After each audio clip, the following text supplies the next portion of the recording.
আসসালামু আলাইকুম। আমি এখন বানাবো খুবই সোজা এবং দারুণ মজার একটা স্প্যানিশ স্পিনাচ ডিশ। মানে এটা হচ্ছে স্পেনের গ্রামের একটা পালং শাকের রান্না। একবার কেউ বানা খেলেই বুঝবেন কতখানি মজা। এটা তৈরি করা খুবই সোজা। এখন বাজারে প্রচুর ফ্রেশ স্পিনাচ মানে পালং শাক পাওয়া যাচ্ছে। যারা একটু ভিন্নধর্মী খেতে পছন্দ করেন একবার চেষ্টা করে দেখেন। এটা খাওয়ার জন্য কোনো কিছুই লাগে না, এটা পুরাটাই একটা মিল।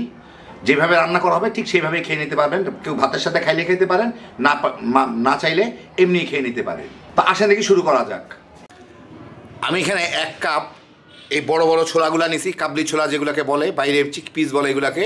তো এগুলাকে আমি ভালো করে ধুয়ে পানি দিয়ে ভিজা রাখবো সারা রাত। এগুলো আপনারা বড় কোনো বাজারে বড় মুদি দোকানে পাবেন। আমি এটা গুলশান ডিসিসি 1 নম্বর মার্কেটের কাঁচা বাজার থেকে কিনছি। সারা রাত্রি ভিজা রাখার পরে এই হচ্ছে আমার ডাবজিগুলোর অবস্থা। এগুলাকে আমি ভালো করে ধুয়ে একটা সসপ্যানে নিয়ে নিছি। এইগুলাকে আমি এখন একটু লবণ দিয়ে সিদ্ধ করে নিব। বিদেশে যারা থাকেন এগুলা পাওয়া যায় আপনার ক্যানের মধ্যে, ওগুলো সিদ্ধ করার দরকার হয় না, কিন্তু আমার এটার মধ্যে সিদ্ধ করতে হবে। একটু লবণ দিয়ে এটাকে আমি সিদ্ধ করে নিব। আমি এখানে 4টা টমেটো কেটে ভিতরের পানিটুকু ফেলে নিছি, বিচি ফেলে নিছি। এটা আমাকে টমেটো পিউরি করে নিতে হবে, একটু যাতে চাকা চাকা থাকে আর কি। পিউরি না, ঠিক ক্রাশ টমেটো বলে আর কি, ওরকম করে নিতে হবে। তো আমি ব্লেন্ডারে একটু চাকা চাকা টাইপের পিউরি করে নিব। আর কাবলি ছোলাগুলা সিদ্ধ করার পরে এই যেরকম হয়েছে, এটা ভালো মতোই সিদ্ধ হয়েছে, কিন্তু একদম ভেঙে ভেঙে যায় নাই। আমি এতে উঠাই নিছি। এখানে আমি 1 টেবিল চামচ তেল গরম করে একটা বড় সাইজের দেশি পেঁয়াজ এরকম কুচকুচি করে রাখছি, ওইটা দিব। এখানে 5-6 কোয়া রসুন আমি একটু মোটা মোটা করে ফালি করে নিছি, ওগুলা দিয়ে আমি লালচে হওয়া পর্যন্ত ভেজে নিব পেঁয়াজ রসুনটা। পেঁয়াজ রসুনগুলো একটু বাদামি হওয়া শুরু করলে আমি এর মধ্যে দিচ্ছি 1 চা চামচ জিরার গুঁড়া আর প্রায়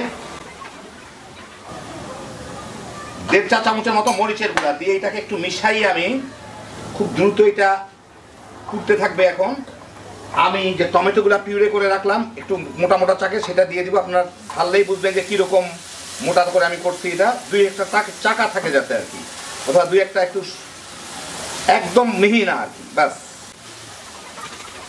এখন এইটাকে আমি একটু ভুনে নিব, ভেজে নিব আর কি। 5-6 মিনিট ভুনে তেলটা ছেড়ে দিলে আমি এর মধ্যে অনেকগুলা পালং শাক, এখানে 4 আটি পালং শাক আছে, আমাদের বাংলাদেশের আটি আর কি। এই পালং শাকগুলো আমি এর মধ্যে দিয়ে দিব। এটা কিন্তু শুধুমাত্র পালং শাকের পাতার অংশটুকু নেওয়া হয়েছে, ডাটাটা ফেলে দেওয়া হয়েছে। ভালো করে ধুয়ে 3-4 টুকরা করে কেটে নেওয়া হয়েছে পাতাটুকুকে। প্রথমে অল্প একটু দিয়ে নেড়ে দিই, কারণ এটা কিন্তু পরে এতটুকু হয়ে যাবে যাতে তলার দিকটা পুড়ে না যায়। মশলাগুলো একটু করে এনে দিই, পড়ে গেলে উঠায় দিয়ে দিব, চিন্তার কারণ নাই। যাবে কোথায়? এইভাবে দিতে দিতে পুরাটাই দিয়ে দিব। একই সাথে একটু লবণ দিয়ে দিয়ে মাখা মাখা হয়ে যাবে।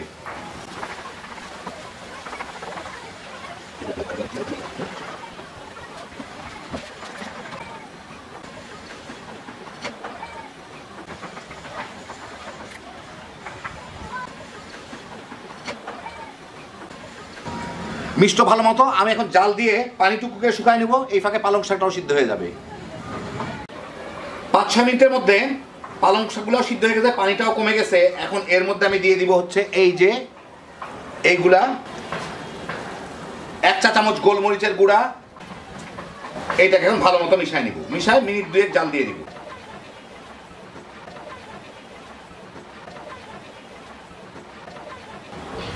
ঢাকা টাকা দরকার নাই, এমনি জাল দিই, তাহলেই হয়ে যাবে। ঝোলটা একটু কমে গেলেই হয়ে গেল। মিনিট 3-4 জাল দিলাম। এই যে দেখেন মাখায় নিলেই শুকনা শুকনা হয়ে গেছে প্রায়। চুলার জালটা বন্ধ করে দিলাম, আপনাদের আমি এখন বেড়ে দেখাচ্ছি। এই দেখেন হয়ে গেল আমার দারুণ মজার স্প্যানিশ স্পিনাচ রান্না।